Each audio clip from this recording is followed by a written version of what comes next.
Sa video na ito ay pag-uusapan po natin ang isang napakainit na balita tungkol po rito kay XRP. Oo, si XRP na naman po ang bida. Nitong mga nakarang araw ay kahit bumaba po ng kaunti ang kanyang presyo ay tila may panibagong pag-asa sa kanyang pag-akyat. Ito ay matapos po ang isang malaking announcement mula po mismo kay Ginoong Brad Garlinghouse. Siya po ang CEO ng Ripple. Kaya ang tanong ngayon ay may pag-asa ba talagang umabot sa presyong $3 itong si XRP? Kaya sa video na ito ay pag-uusapan po natin ang technical analysis, ang mga resistance at saka support levels, pati na rin ang epekto ng bagong hakbang ng Ripple sa regulasyon. Kaya yan, bago po tayo magpatuloy ay pakibasa na lamang po muna ang disclaimer dito sa ibaba ng ating screen. Ayan, simulan po natin sa kung ano po ang kasalukuyang galaw ni XRP sa market ngayon. Sa kasalukuyan ay bumaba po ng kaunti si XRP ng mga 2.7% ang kanyang ibinagsak, habang ang presyo po niya ay nasa $2.23. Pero kahit ganito po ang sitwasyon ay nananatili pa rin po siyang matatag sa 2.20 na support level.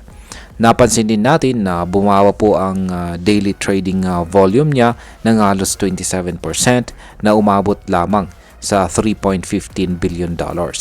Ibig pong sabihin nito ay medyo humina po ang activities ng bentahan at bilihan or buying and selling activities. Kasabay nito ay bumaba rin ang future open interest ni XRP ng 4%. At ito po ay nagpapahiwatig na marami pong traders ang nag-aalangan na pumasok sa galaw ng coin na ito ngayon.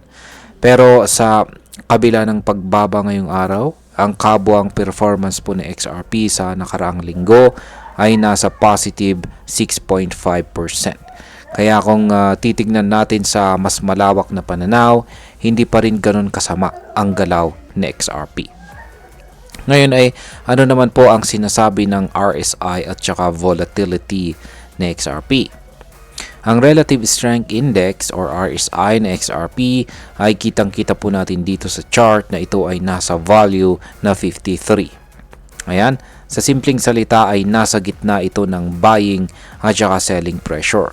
Kung tataas pa ito, maaaring pumasok po ang mga bagong buyers at ito ay magdulot ng panibagong rally.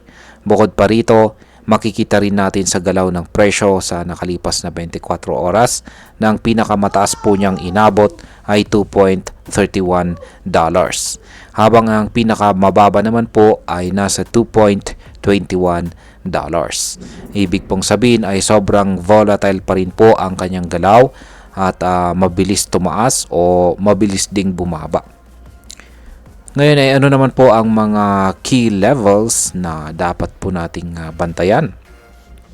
Ayon po sa mga analyst ay may dalawang major resistance level na dapat pong mabasag na XRP para tuluyan po siyang magtuloy-tuloy na umangat or mag-rally papunta sa presyong $3.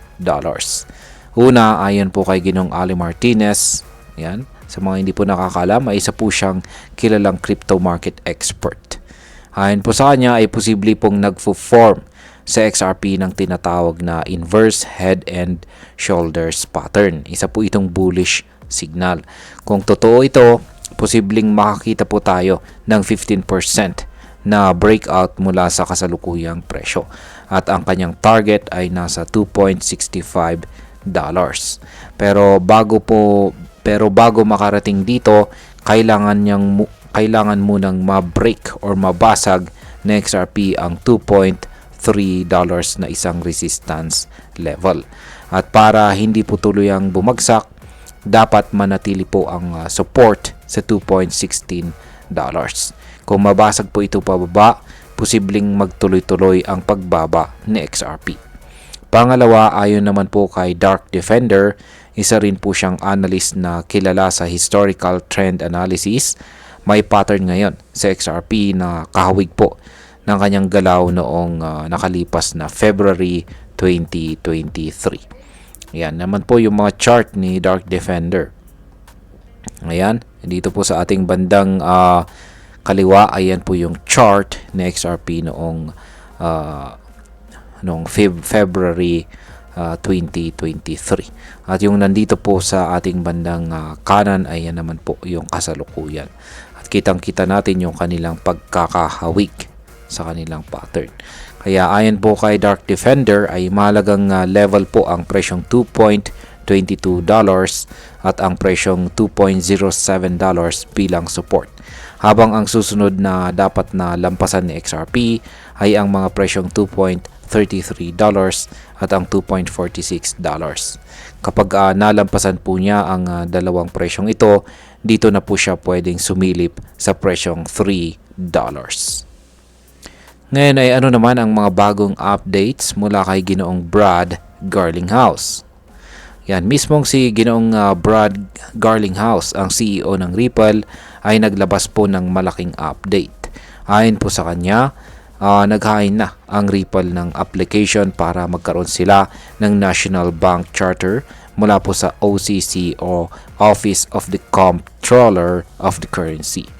Ngayon ay sa mga hindi nakakaalam ay ano po ang ibig sabihin nito? Ibig sabihin kapag na-approve po ito ay magkakaroon na ng State of Federal Oversight ang Ripple. Mas magiging regulated na po sila at mas madali po silang pagkatiwalaan ng mga financial institutions. At hindi lamang po yan, tinatrato rin ng Ripple ang pagkuha ng tinatrabaho rin yan ng Ripple ang pagkuha ng kanilang Federal Master Account sa pamamagitan po ng Standard Custody na isang lisensyadong digital asset custodian. Kung makakamit po nila ito, maaaring direktang humawak si Ripple ng RLUSD reserves sa mismong Bangko Sentral ng Amerika or Federal Reserve. Sa madaling salita ay pinapalakas po ni Ripple ang kanilang pundasyon pagdating po sa trust at saka regulatory compliance na syempre malaking bagay para sa mga malalaking investors at saka institutions.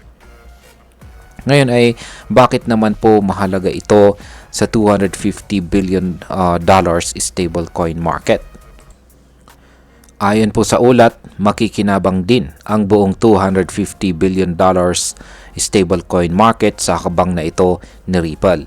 Dahil kapag mas regulated at secure ang isang kumpanya, mas lumalakas po ang tiwala ng mga tao. At kung sakaling maisakatuparan nila ito, baka maging pangunahing player si Ripple sa stablecoin infrastructure sa Amerika.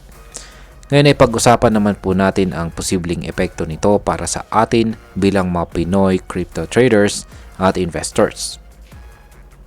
Ayan, para sa atin bilang mga Pinoy crypto traders at investors, ito ay isang malaking opportunity.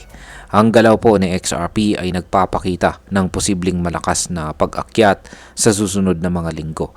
Pero kailangan po nating maging mapagmasid sa mga resistance at saka support levels. Kung meron ka pong XRP holdings ngayon, baka magandang ideya na bantayan po natin kung mababasag ang presyong $2.33 at $2.46. Kapag nangyari ito, mataas ang posibilidad na makarating nga sa $3 si XRP.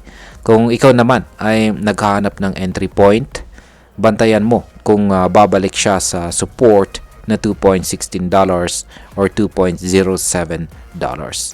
Dito maaari pong magkaroon ng magandang pagkakataon para pumasok.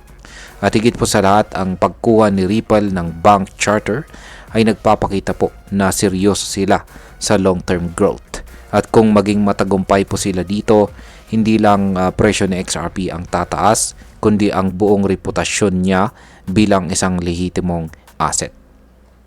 At bilang panghuli, ang masasabi ko naman tungkol dito ay para sa akin, isa po itong makasaysayang hakbang para kay XRP.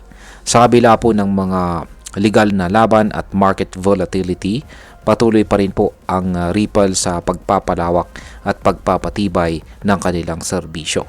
Hindi lamang po sila umaasa sa hype kung saan ay gumagawa po sila ng konkretong hakbang upang mapalago ang kanilang ecosystem. Kung matutupad po ang lahat ng ito, Maaring hindi lang ito basta $3 na rally. Pwede po itong maging simula ng bagong yugto ni XRP bilang isa sa pinaka-regulated at stable na crypto assets sa mundo. At ayan, hanggang dito na lamang po tayo sa video na ito mga ka-crypto. Marami pong salamat sa panonood. Ingat po tayo lagi at God bless po sa ating lahat.